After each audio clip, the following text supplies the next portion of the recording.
Tahukah Anda kenapa Israel disebut malaikat maut? Pertanyaan ini sering muncul di kalangan masyarakat.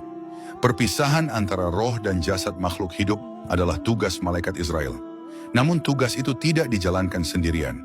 Ia dibantu oleh malaikat-malaikat lainnya. Sebagaimana dijelaskan oleh Ibnu Ashur Al-Tunisi dalam kitab Al-Tahrir wa Al-Tanwir, beliau berkata, Allah Subhanahu wa Ta'ala menugaskan para malaikat sebagai wakil dari malaikat Israel untuk mencabut arwah. Setelah itu mereka menyerahkannya kepada malaikat Israel. Dialah yang mencabutnya secara sempurna dan menempatkan roh tersebut di tempat yang telah disediakan oleh Allah Subhanahu wa Ta'ala. Para malaikat pembantu mencabut roh dari seluruh bagian tubuh manusia hingga roh sampai ke tenggorokan. Setelah itu, barulah malaikat maut mengambil roh tersebut. Tidak seperti malaikat lainnya, Israel memiliki kemampuan luar biasa yang diberikan langsung oleh Allah Subhanahu wa Ta'ala. Dalam menjalankan tugasnya, ia tidak datang sendirian. Ia turun bersama dua malaikat lainnya, yaitu malaikat rahmat dan malaikat azab. Ia juga bekerja sama dengan malaikat arham untuk mengetahui lokasi dan waktu ajal seseorang. Dengan kemampuannya yang tak tertandingi, malaikat Israel dapat menjangkau wilayah barat dan timur dengan sangat mudah. Dunia baginya seperti satu piring nasi, bahkan ia bisa mendatangi manusia meskipun belum saatnya orang tersebut wafat. Dalam sebuah hadis yang diriwayatkan oleh Abdullah bin Abbas dijelaskan, malaikat maut memperhatikan wajah setiap manusia di muka bumi ini sebanyak 70 kali dalam sehari. Ketika malaikat Israel datang dan merenungi wajah seseorang, ia dapati orang tersebut sedang bergelak tawa. Maka malaikat Israel berkata, alangkah herannya aku melihat manusia ini. Aku diutus oleh Allah Ta'ala untuk mencabut nyawanya, tetapi dia masih saja tertawa dan lalai. Lalu, siapa sebenarnya malaikat Israel? Malaikat Israel diciptakan oleh Allah Subhanahu wa Ta'ala dalam rupa yang serupa dengan malaikat Mikail, baik wajah, ukuran, kekuatan, lisan, maupun sayapnya. Tidak ada kelebihan dan kekurangan satu sama lain. Dikatakan bahwa malaikat Israel memiliki 4 wajah. Satu di bagian depan, satu di kepala, satu di punggung, dan satu lagi di telapak kakinya. Ia mencabut nyawa para nabi dengan wajah di kepalanya. Nyawa orang-orang mukmin dicabut dengan wajah di bagian depan, nyawa orang kafir dengan wajah di punggung, dan nyawa para jin dengan wajah di telapak kakinya. Ia akan selalu datang kepada setiap manusia ketika ajal telah tiba. Ia menarik ruh manusia hingga terlepas dari jasadnya. Yang mengerikan, dari kepala hingga telapak kakinya dipenuhi bulu za'faran. Di setiap helai bulu terdapat 1 juta wajah.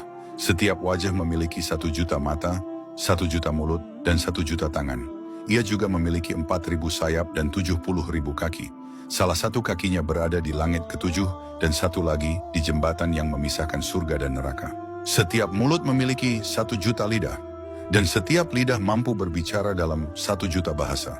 Jika seluruh air laut dan sungai di dunia disiramkan ke atas kepalanya, tidak akan ada setetes pun yang jatuh karena luas dan besarnya tubuh malaikat Israel. Demikianlah gambaran yang luar biasa dan mengerikan tentang malaikat maut. Mengapa Israel disebut malaikat maut? Kisahnya bermula ketika Allah Subhanahu wa Ta'ala memerintahkan 4 malaikat, yaitu Jibril, Mikail, Israfil, dan Israel, untuk mengambil tanah dari bumi sebagai bahan penciptaan Nabi Adam alaihissalam. Pertama, Allah mengutus malaikat Jibril. Namun bumi bersumpah atas nama Allah dan menolak untuk memberikan tanahnya karena merasa tidak sanggup menanggung beban manusia. Maka Jibril kembali dengan tangan kosong. Kemudian malaikat Mikail dan malaikat Israfil juga diutus.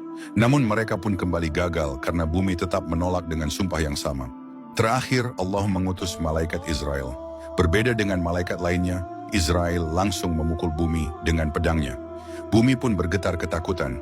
Malaikat Israel segera mengambil segenggam tanah dan membawanya menghadap Allah. Allah bertanya kepadanya, "Mengapa engkau tidak mengikuti sumpah bumi?" Malaikat Israel menjawab, "Perintahmu lebih aku takuti dan aku patuhi daripada sumpahnya." Lalu Allah berfirman, "Engkaulah malaikat pencabut nyawa." Sejak saat itulah, malaikat Israel ditetapkan oleh Allah sebagai malaikat maut yang mencabut nyawa setiap makhluk hidup ketika ajal tiba. Meski sosoknya mengerikan, umat Islam wajib meyakini keberadaan dan tugas malaikat Israel.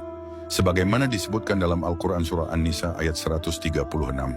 Wahai orang-orang yang beriman, tetaplah beriman kepada Allah dan Rasulnya Muhammad, kepada kitab Al-Quran yang diturunkan kepada Rasulnya, serta kitab-kitab yang diturunkan sebelumnya. Barang siapa ingkar kepada Allah, malaikat-malaikatnya, kitab-kitabnya, rasul-rasulnya, dan hari kemudian, maka sungguh orang itu telah tersesat sangat jauh. Sebagai penutup, bukti nyata bahwa malaikat Israel adalah malaikat yang paling ditakuti manusia adalah doa panjang umur lebih sering diamini dibanding doa cepat masuk kubur. Demikian penjelasan mengenai kenapa Israel disebut malaikat maut. Semoga bermanfaat. Wallahu a'lam bishawab. Follow atau subscribe sekarang juga. Semoga Allah memudahkan jalanmu menuju surga.